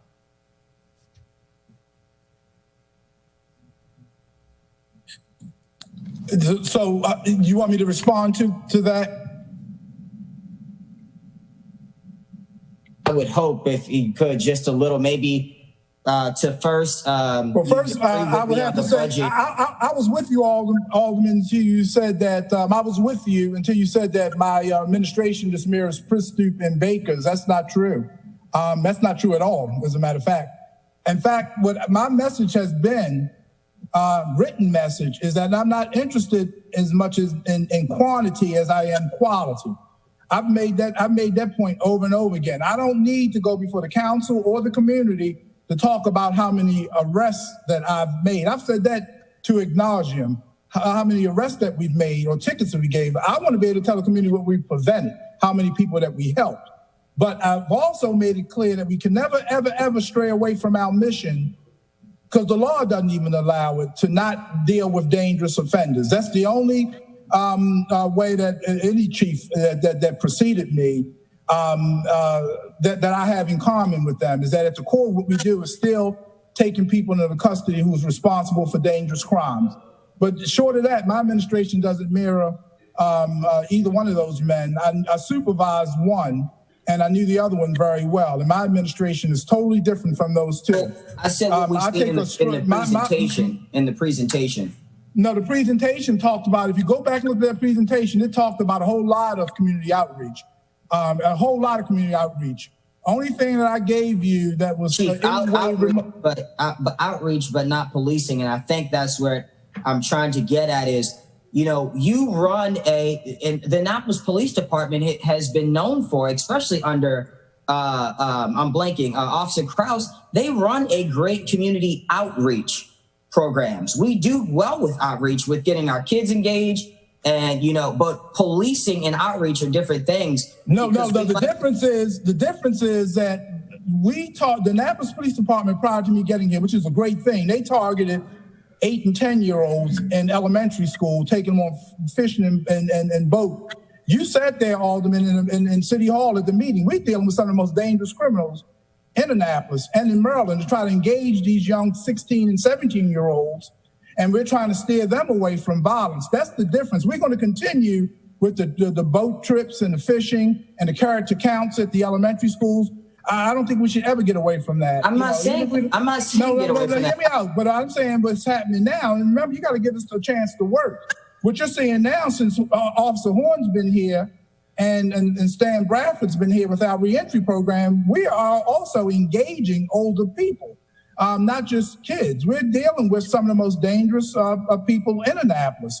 And we're doing it just about every day. In fact, when I get briefed today, we will have reached somebody who's either a known trigger puller or a potential trigger puller, or has been a trigger puller, and they're coming back into the city of Annapolis. And so we are dealing with them. And so that's the difference between what Krause has done, and Krause has done a good job, in case he's listening. I'm not bad-mouthing Krause. And what Krause has done has been a good job, but what we're doing is taking it to another level. We're going to continue to do what Krause has done. So Chief, just quickly then, if you're out arresting, then more than any past administration, if you've taken guns off the streets, more than the past two administrations, and if community policing is ticking, then why do we continue to see the same issues within our community? Well, the issues are deeply rooted. And remember, I've been here long enough now. I've been here a little over a year, but these issues are rooted in those things that I said, poverty, but we have to work together. If you listen to my presentation carefully, I always mention the word collaboration. That's a big part of my vocabulary. That means that we don't do it by ourselves. We collaborate with other social agencies. It's just that in many of these interests in the most dangerous neighborhoods, that we take the leads. You're not going to get social workers on a hot Saturday night to go into some of these dangerous neighborhoods without us. And then once we secure their safety, then they can start doing their thing. But this is very early on. We're having a conversation as if the program has failed because it's been operating for years. And this is a new paradigm shift, so we have to give it a chance to work. And what I'm saying is that I'm trying to expedite it as quickly as I can. I work tirelessly, Alderman, and I have to defend that to try to get this stuff to work. But it's not going to, there's no magic wand. This is not alchemy. We'll see some results very soon. We're still implementing a lot of these things. So I just want you to understand that. I mean, and I'm not just saying that to be sarcastic, but you sat in rooms with Robert Horn, and you've seen the people that we brought to the table who we asked to help us with violence disruption. And these are not kiddie guys who say, I want to be a fireman when I grow up, well, I want to be a police officer when I grow up, and they're in elementary school down at Annapolis Elementary. These are guys that are coming out of the Division of Corrections. These are guys who have had guns in their waistbands recently. These are guys who have fired shots or been shot at. And so we're engaging those guys. We're still going to do the little kids, but you're going to see, it's brand new, you're going to see some violence disruptors. Now, my challenge is, and this is your challenge, and every elected and appointed official who's responsible for public safety, Our challenge is to attack those social issues. So that's where the social work. I think that brings me then to my last point, and you agreed it with me initially. I still did. The budget, and we look at the size of the policing budget, and if you are saying as the chief that you want to take on the role of the recidivism programs, the mental health programs, and the partnering with the communities and all of this stuff, then that budget has to be shared and reflective of not only policing, but then of human services. So is that a commitment that you'd be willing to make as we go into the budget season, to maybe not reduce if 22 million is the number that we are set on, then not take away, the police department would still get 22 million, but it would be spent in a different way. Is that something that we can, count on in the budget season? Oh, absolutely. As long as we do it smart and we have the coverage. Because, see, I have so many people to satisfy. If we have shootings tonight, God forbid, knock on wood. This is a big chunk of wood up here. Knock on wood. If we have shootings tonight, then the response is going to be from you. What are you doing about it to cover it? What are you doing to prevent it? Who have we apprehended? That's what I hear at community meetings. So we still have to do that. And what I'm saying to you, Alden, and I think we're saying the same thing, we have to find a way to repurpose what we do to take a more social response. But we just can't do it to the degree that we don't have enough coverage to deal with the danger that our communities face. I hope that makes sense. So I'm not mincing words with you. And I said it before. I'll work whatever budget that the city can afford. I mean, nobody predicted this COVID-19 pandemic and our revenue streams being dried up. Nobody predicted that. Nobody could predict an officer making a poor decision in Minneapolis, St. Paul that revolutionized the way people see public safety in this country, politically and socially. I get all of that. I'm not even complaining about that. But as your police chief, I have to manage it to the best of my ability. And all I was saying to you is I'll never come to you and say, oh, we have a whole lot of officers. When we do the adequate public facilities, we have to mitigate every time there's growth in the city because we have a local ordinance that says we're supposed to have 3.2 officers for every 1,000 residents in the city. We don't know what the 2020 data census is going to reveal. I suspect we're going to show growth in the city.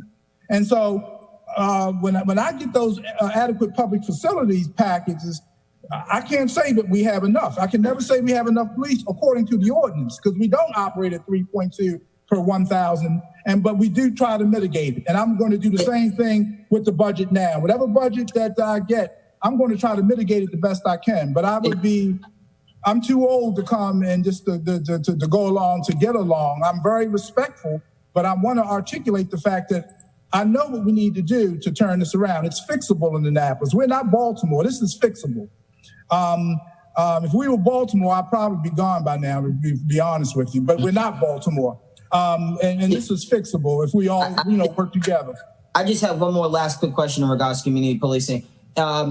When individuals are checked into facilities for therapy or for addiction or whatever, and they have warrants, whether it be for possession, opioid use or whatever, the department is able to act on that warrant once the individual is released from that facility.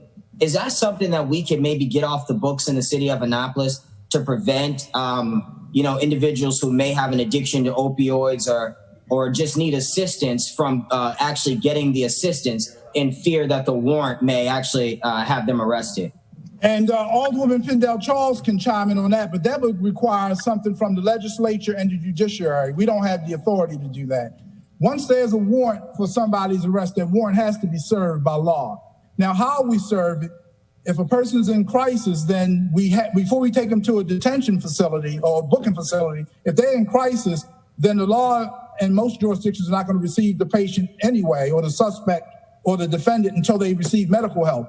And then a detainer is placed on them. That means that the hospital has to notify law enforcement, or it has to be some kind of detail, a guard put on that person until that person's released. But we're never going to, so persons in crisis and need services, whether it's crisis intervention team or any other mental health issue, if they are really in mental health crisis, the warrant will get served, but only after the person's been treated.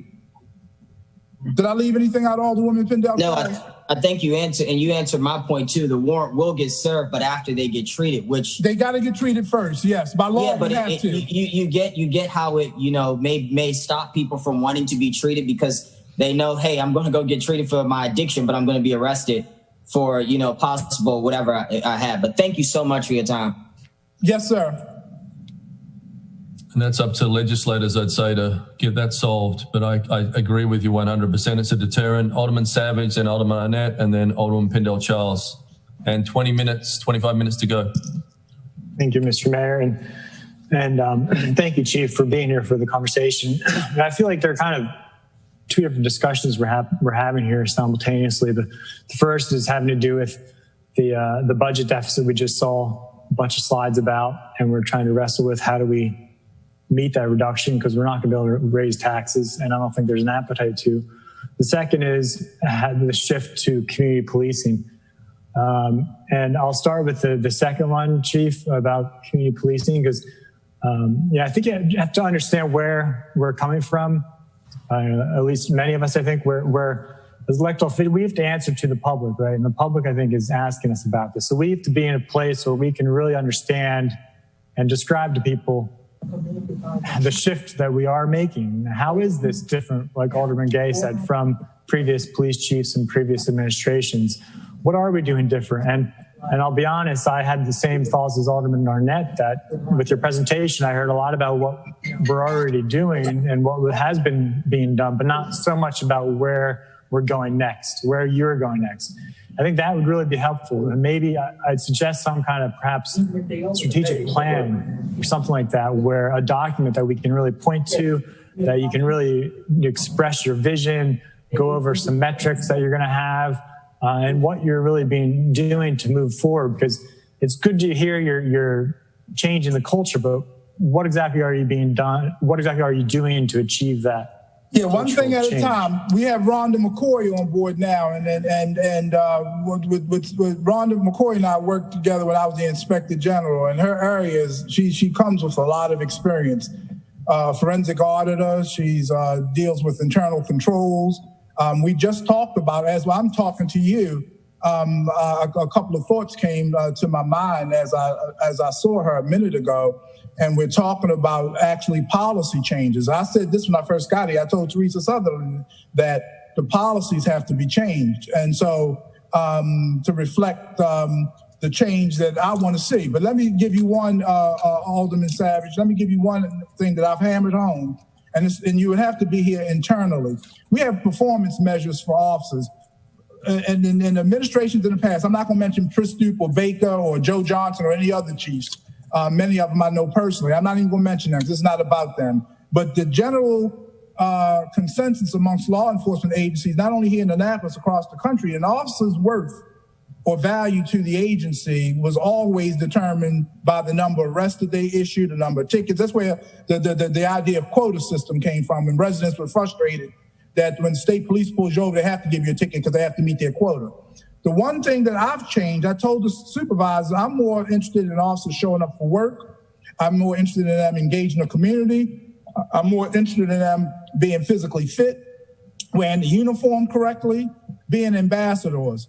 Only in the most extreme circumstances, because really arrest should be a last resort. When you have exhausted all other legal means, taking a person into custody should be the last resort. So what I'm trying to do is like the African proverb, sometimes saying Kofa, sometimes in order to move forward, you have to go back. We need to get back to an era when police were guardians. We became warriors in many of these communities because, quite frankly, both appointed and elected officials demanded it in the 1970s, 80s, and 90s. And officers were poorly evaluated if they didn't make a certain amount of arrests in the 28-day period. It's usually a 28-day cycle.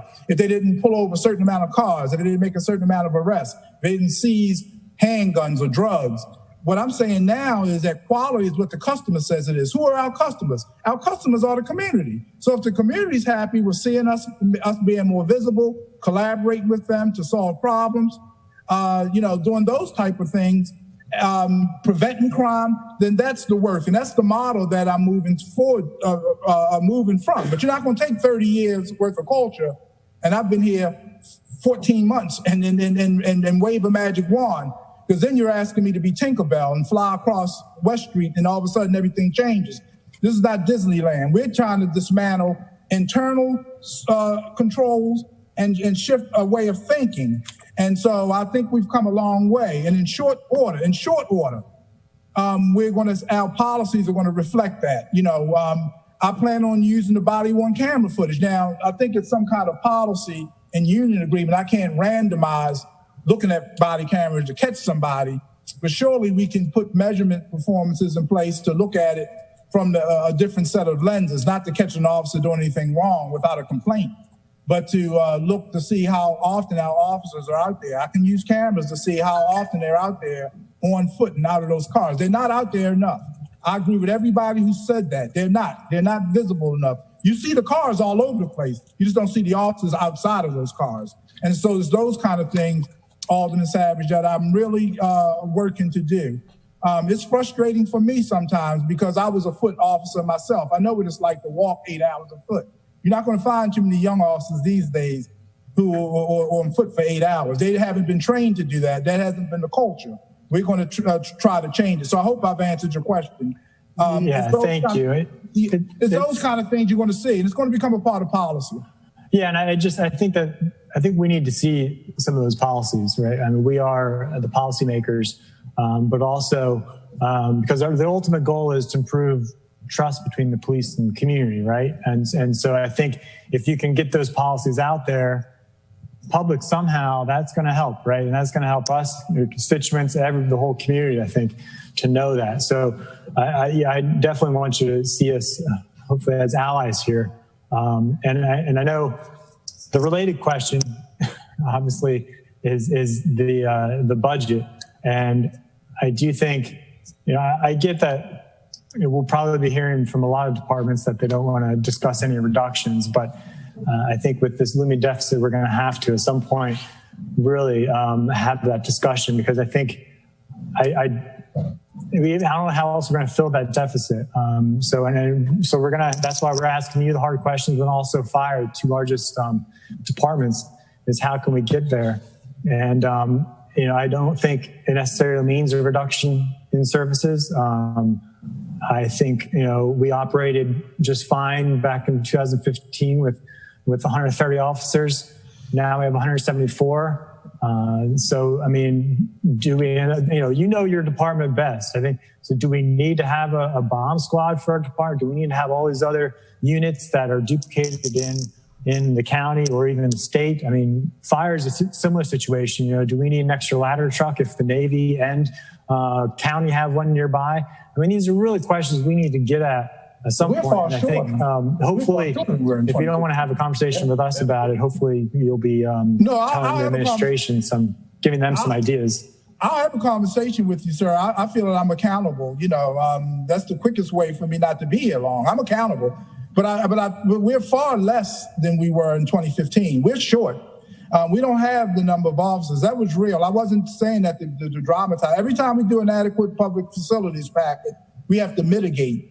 Now, I'm not going to get in the way of growth. If they want to put up like Eastport lofts and other projects, we have to determine based on our strength if we can adequately protect these places. My fear is that if something goes wrong, then that kind of leaves me hanging, because I'm sitting in front of some commission saying, well, Chief Jackson, you said that you could actually protect this, and now we're looking in hindsight and you couldn't. So I find ways to try to mitigate that. We ask people to put extra cameras in their facilities. We ask them to hire private security because we just don't have the ordinance. It's not Ed Jackson's policy. The ordinance requires 3.2 officers for every 1,000 residents. At 110 officers that we have operating now, all ranks, to exclude me and Major Herman, we're only operating at 110. That's below the 3.2 per 1,000 residents, given the 38,000 population. And then when the 2020 census comes out, it could be worse because we could show growth. And then the ordinance. I wish the attorney Lyles was here and to speak to that, and also Dr. Sally Nash was here to speak to that. But we do mitigate it because I want to be a team player and I don't want to be an obstructionist. But the ordinance says that we're supposed to have 3.2 per 1,000. I hear you, and I think those are the conversations we need to have. Is look at the past, and I'm looking at it now. But we're actually short now. 162 uniformed officers, 2009, 2015 it was 133. But the point is, I think if we want to shift to a different model of policing, no sir, we never had that many. I'm looking at the presentation from the police department right now, but we need to talk about also. No, that's all employees, not sworn. Let me ask the question, Chief, please. Okay, I want to ask you also about. That's not all sworn. Please, Chief, please respect the floor. I'm trying to ask you a question. Please stop interrupting me. I'm trying to ask you about community policing. Some of that is going to require a shift of policing, I imagine. I mean, what about the idea of, if you want to count sworn officers, let's talk about that. How about we look at getting more, instead of traditional police officers, get ones that actually deal with mental health, right? Maybe we can count them as uniformed police officers in that sense, shifting away from traditional policing. These are some of the big ideas I think we need to kind of discuss more. No, sir, I apologize. I don't mean to disrupt you, but you were wrong in your numbers. We don't have 162 police. We have 162 members of the agency. We have 162 members total. That's all civilians. That's the secretaries. That's everybody. And I see the uniformed officer number. 2009 was 131. 2015, it was 108. So how many uniformed officers do you have now? 114, maybe. I think 114. I don't have the stats in front of me, but I just wanted to. Well, my point is that I think we need to look at the past to figure out why. Yeah, but I don't want the public to think we have 162 officers. I wish we did. I think, Alderman Savage, all this is on the table, and this is why we are here to consider all options. Thank you, Alderman Arnett, and then Alderman Pendle-Charles. Thank you, Mr. Mayor. I want to ask some budget building block questions, but before I do, I want to go back to Alderman Gay's last point, and it seems to me that it speaks a lot about a shift from arrest to assist. I was chilled when I heard that people are arrested immediately after leaving healthcare facility, and I agree with Alderman Gay. That does seem like it would provide quite a deterrent for people to seek help when they need it, if they know that there's going to be some kind of a police officer waiting for them once they go out the door. And I'm not sure I'm accurately characterizing the whole thing, but that seems very much to me like arrest rather than assist. And I think that bears a lot more discussion about mindset. But sir, please understand. Can we get the city attorney to speak to that? Yes, because please, all I'll say is that we're mandated by law. We're asking officers to violate the law by not arresting them when there's a warrant. It's a command from the courts, and you have to do it.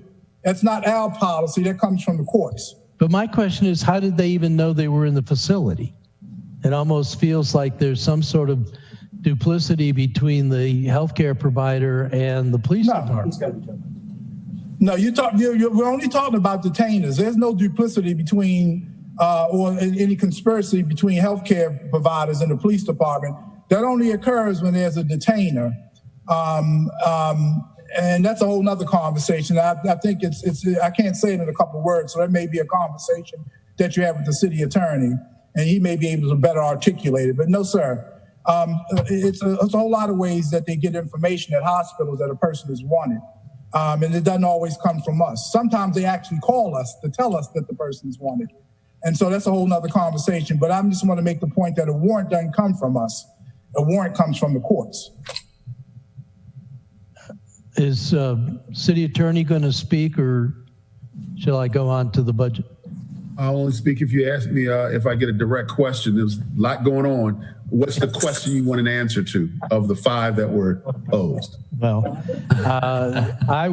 I didn't refer to you. It was the chief who referred. Okay. But I didn't. The topic was, do we have officers that are showing up at healthcare facilities and arresting people, fulfilling warrants, as they come out of treatment, leave the door and are immediately apprehended. That does not feel like kinder, gentler assist kind of a mindset. That feels very much like an arrest mindset. Yeah, there is a continuum of things that might cause an officer to arrest somebody in a place that's potentially inconvenient.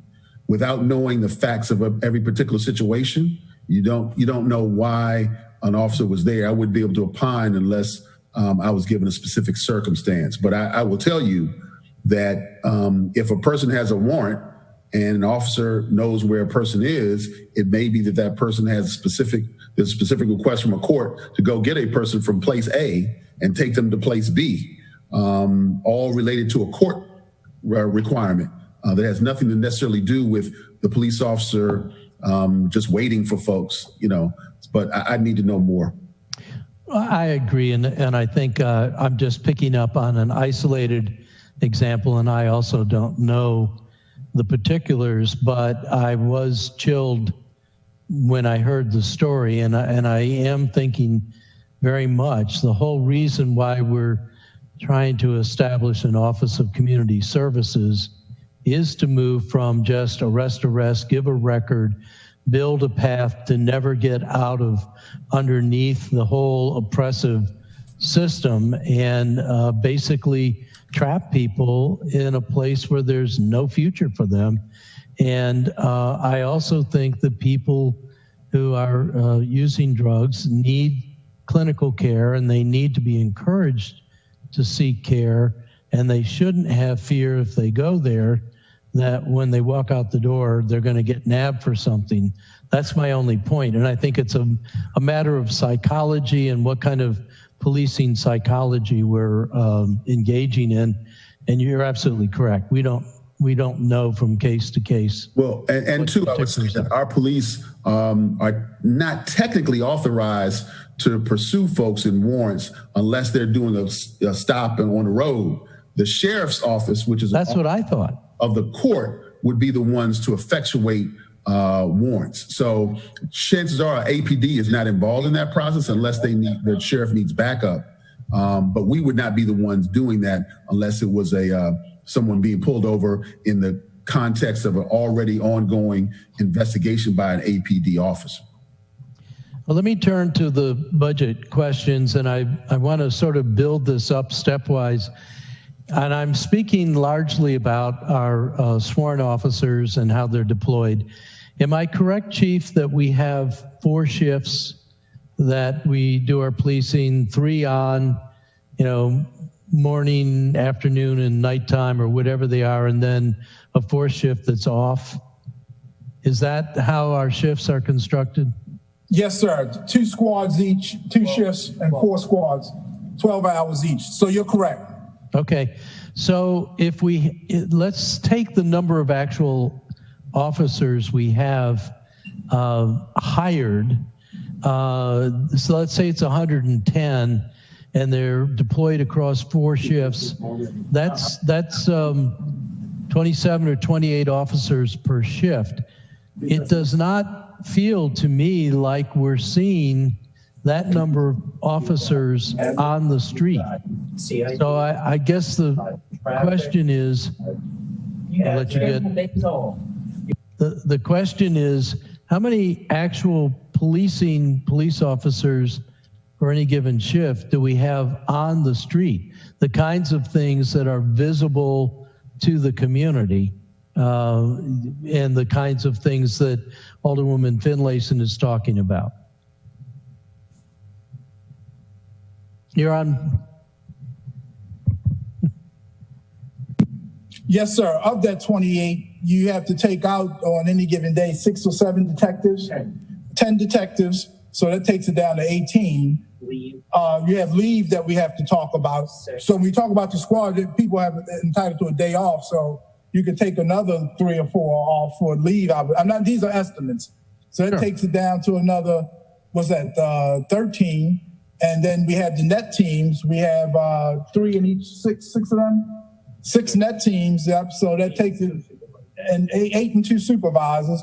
And so in actual patrol, guys out patrolling, maybe 6 or 7 on average.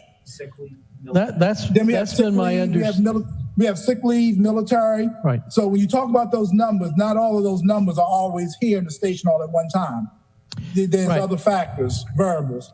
So that's been my understanding over time. And so when we sit here and talk to you about having more police visibility, more police out of their cars, which takes them away from the ability to quickly respond, I think we're deluding ourselves. I don't see us in our current situation with our current levels of staffing, and even if we got up to the full 124, 126, I don't really see us as having the ability to have policing visibility in every community, or even communities that are more at risk, because I just don't think there's enough officers to do that. So I'd really like to encourage us to get to some more realistic discussion of what kind of policing we can actually do. And then from there, make the transition from what our police are equipped to do, which I believe is policing. I think they're well trained to do that. And I do think we need a lot of that. I would have liked to have seen more police visibility over on Clay Street when that big party was going on. But we have very few officers that are actually there to be present. And now we're expecting them to shift not only from policing and police presence to social work, or at least an understanding enough of what needs to be done to assist, to hand them off to social working. And quite frankly, I don't think we're talking about a very realistic picture. I just don't see the resources being there to do that. So I feel like we're deluding ourselves in thinking that somehow with the resources we have at hand, that we're really truly going to make a shift from any kind of traditional policing. And I'm just hoping that, it's an argument that's very hard to win given the spirit of of policing right now, because it's a strong anti-policing sentiment out there in America right now. And I think Annapolis is more supportive of police than most places. And for that, I'm grateful. I really do love the fact that not only do the elected officials, but the community, even distressed communities, pretty much still respects its police department. That's a good thing. So that makes my job a lot easier. I guess what I was trying to say, I'm using a kaleidoscope. Every day I come in, I sit with my command staff, and we're trying to find ways to make it work. When I talk about the AAP at the adequate public facilities, like I said, that's just the best example I can give. The ordinance says I have to do it. It's not me. The ordinance says you have to have 3.2 per 1,000. I don't have 3.2 per 1,000. But I mitigated. And then that was the analogy I'm using. And so to get the things done that we're doing, we're mitigating it, and we're trying to make sure that we have coverage. Now, I've had to pay some overtime. That's another budget issue. I've authorized overtime, to deal with some of these distressed neighborhoods until we can stabilize them. And I like to know that I've been respectful. I always let the city manager know that can we, get permission to have a few more officers out on the street so that we can prevent shootings. Because again, here's something else that's frustrating. The violence in the city of Annapolis is mostly interpersonal violence. That's far more difficult. And you can get any police in America that will attest to that. When two people, it's like you can take two people that you know, when they have some type of dispute and it gets to the degree so angry that they're willing to use deadly force, you would have to have a crystal ball. And that's what a lot of the violence is in Annapolis. It's a very safe city if you mind your business and you live a well-balanced life. Where it gets dangerous at if you engage in a certain lifestyle, i.e. the drug trade, if you become a trigger puller, an enforcer, if you get involved in gang activity, because those murders are within the circle. They are people that you know or have some type of acquaintance with. That's most of the violence in Annapolis. We don't have a lot of randomized violence. We don't have a lot of gang initiation violence like you have in other cities. And then when we do have violence here, you all take responsibility for it by rallying the community and then having those forums. And that helps keep me motivated. But make no mistake about it, Alderman Arnett. It's tough. It's tough because I have to come here every day to find creative ways to make all my partners or the people I'm accountable for happy.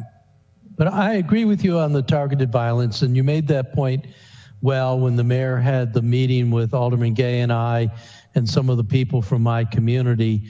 I don't think the community fully understands that and the near impossibility to stop that. But I want to get back to the basic math that we're talking about here, which is I don't see us having the resources on the street to do a full community presence. And I don't see us having the kinds of police officers, maybe we can retrain or hire new, that can do this handoff from arrest to assist. And I think that's the big change that many of us on the council are looking for, is a different kind of policing modality. I think I agree with Alderwoman Finlayson and others, a much more visible, a much more out of the car, get to know them. I mostly see our police officers either in their vehicles on the street or over at the Eastport Shopping Center, where there is some on-foot presence, not enough. But I know that my constituents on Boucher don't feel that they see enough police presence on a continuous basis, and certainly not out on the out of their car on the street. But I really question whether you have the resources to do that kind of policing.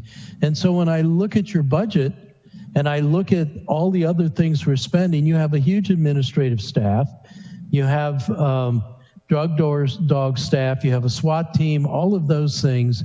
And part of the things that I'm starting to think about are those things that we should be doing here in Annapolis, or should they go to a higher jurisdictional level and we focus really on policing and really on community policing in our community, the kinds of, and I have to say, every time Sheila brings it up, I get a very warm and comfortable feeling about the officer on the beat, your friend on the beat, your friend that will tell your parents, you better watch out, Ross is getting beer illicitly from such and such a store. That kind of policing, the Norman Rockwell kind of policing that I think we used to have and would like to have again. But I really think we have run the risk of diluting ourselves, that we really have the kind of resources to do that in the city, even without this budget crisis facing us. I just don't see us having those resources.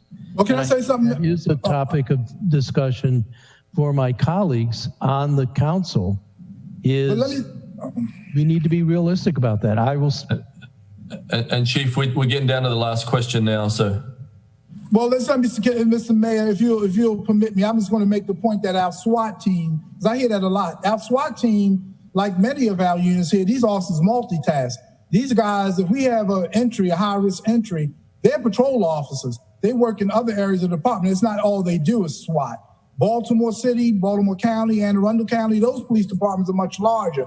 They have a SWAT team that's just dedicated to SWAT. If you see our SWAT team, those guys will go back in the uniform and patrol.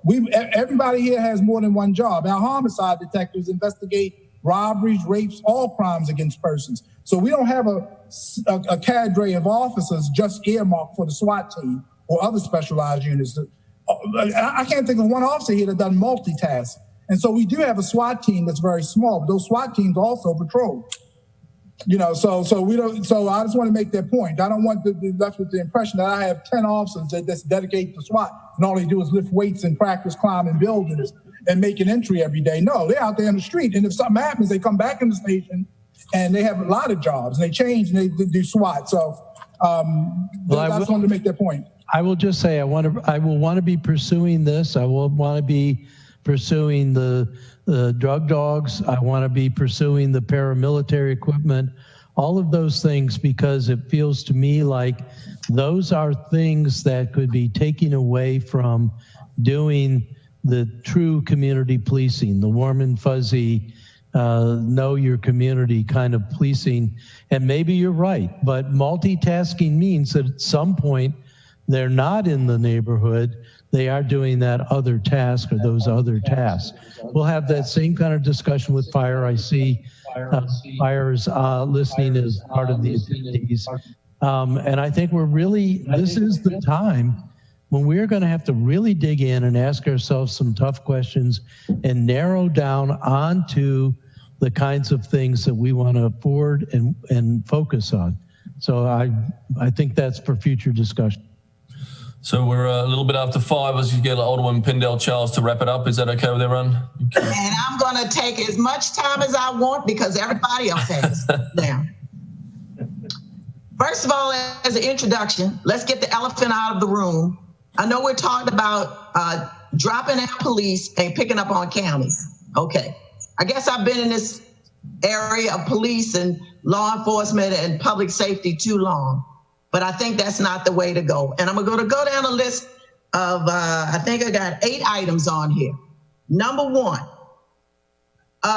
just policing in general is a decades old problem. It's been an old problem. I know when Chief Johnson was here, there was a lot of community policing going on. That's number 1. So we've ebbed and flowed as we've gone along. Number 2, what the chief said is right. There were days when police had to reach a certain number at the end of the month. And you could see arrests going up at the end of the month. People were getting stopped for things. We don't do that anymore, thank goodness. Number 3, when we talk about what we've already been doing, and I keep hearing that, what's new? Well, really, if you think about it, what we already been doing is what we've been doing since the chief has been here. It's not what we've already been doing since I've been on the council since December of 2013. No. Number 4, and I don't ever remember, if somebody can correct me, I've been here, like I said, since December the 2013. We've had 3 chiefs and 1 acting. I don't ever remember seeing slides on community policing at all. I don't ever remember seeing it. That's number 4. Number 5, we have been down the road and we've talked about this zillions of times. We cannot compare Annapolis with other jurisdictions. We are totally different. We're the city, a state capital, we're the county seat, we've got federal installation, we've had, and we could see multiple protests during this pandemic. We've got things that other cities don't have. When we start comparing ourselves to Baltimore City, and I know this personally, we're not like Baltimore City. We're not like Prince George's County. We're not like Montgomery County. We're not like Anne Arundel County. We cannot compare ourselves to those jurisdictions. That's number 5. Number 6, when we talk about community policing, and when we talk about braiding this with the Office of Community Services, we need a bridge, like I said before. We have to see, the community has to see police at a Christmas party, giving out bikes, giving away turkeys, reading to a child. We need that. We need to see our police officers doing that. That's what establishes the trust factor that Alderman Savage brought up. We will not have a trust factor if we separate police from the Office of Community Services. There will not be a trust factor. If we start seeing them in silos, it will not happen. There has to be a crossover, no ifs, ands, and buts about it. Number 7, and I would assume, and I'm going to speak for the chief, that we look at the NEC team versus what we've had in the past. There's a training component. We have to change officers' mindsets. It's just like anybody else. When you're trained as an educator, if you're trained as a police officer, if you're trained as an economist, that's where your mindset is. That's where it is. And to be able to train officers in another direction, because I trained them when I was in Baltimore City, hundreds of them, there's got to be a different mindset. You can't do that in the 16 months that the chief has been here. That is totally unfair to label him, first of all, with what other chiefs have done. No, I haven't seen it. And anybody is here, correct me. I've been done. 3 chiefs and 1 acting in 6 years is not good. And number 8, the PowerPoint that they presented. First of all, I've never seen a PowerPoint like that since I've been on the council. And number 2, it reeked of community policing. It smelled of community policing. It walked like community policing. It talked like policing. It quacked like a duck like community policing. By golly, it's the best thing I've seen since community policing. Now, maybe I'm biased. Okay, I'll admit to that. I've talked to the chief. There have been instances we've had conversations. There were some things I was not happy with. And I've made it my business and made it known. But I will say this. If I have a discrepancy or conflict with the chief, I'm doing it behind closed doors. I'm not doing it publicly. I'm not doing it in a work session.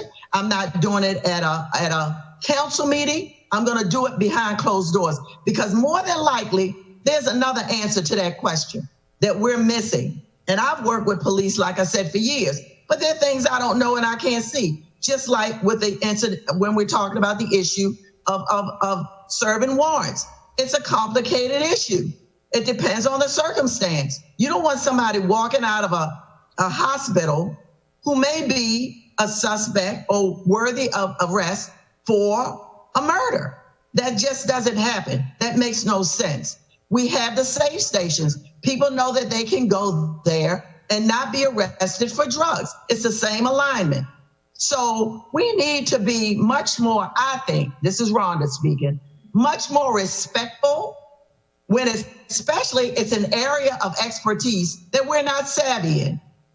If we got an area that we need to talk to the chief about, and I've done it, I do it behind closed doors. I do it over the phone. I don't air out that dirty laundry. And not that there's been any, but there's certain philosophical differences that we all have. And I think the chief's been here 16 months. Think about any one of us who's been on a job for 16 months. How much did we get done? Did we overturn everything on that job? Did we change things overnight in 16 months? I doubt it. We all learn, and we're continuing to learn, and that's the whole part of this. So let's give the chief and his staff a chance. I think that's the least we can do. When we start talking about turning it over to the county, and we like to be nestled in our neighborhoods and pick up 911 and the police and fire and everybody shows up in 2 minutes, that's great. But guess what? Go to the county, and I love the county. I think they do an exceptional job. We're not going to get that response. So if you think that's what's going to happen, you're sadly mistaken. Thank you very much. So I'm just going to wrap it up here, but I want to thank everybody and let you remind us all that the community chose this police chief, right? We had multiple community meetings, and we took months and months and months and whittled down from 100 applicants, 1 man to do a job. Now, there are plenty of people that didn't support that decision. There is a law and order contingent out there that doesn't understand or doesn't think we need a community policing model. We need a law and order model, which which I believe has got us where we are now. So you have to give us some time to make it work. And I think it can't work without your input. And so all the things that you brought up today are valuable, are going to make a police chief successful. But it's a work in progress. Look at the country nationally. Multiple times community policing efforts have been undermined and have not worked. We can't point to one city in this country and say that's the perfect model. That's how we should do it. We are all working on this together and evolving this concept together. We can romanticize about the good old days when you knew your local Bobby or police officer, whatever they say, but back then, kids actually listened to their teachers. You think kids listen to their teachers now? We're in a different world. It was a less violent world then. You used to have fist fights, not gunfights. So we are in a trying time, but we've got a great team here. And I really believe we can be the change makers together. And thank you for the overrun here. I appreciate everybody's efforts, but I am going to move on. Mr. City Attorney, next item on the agenda.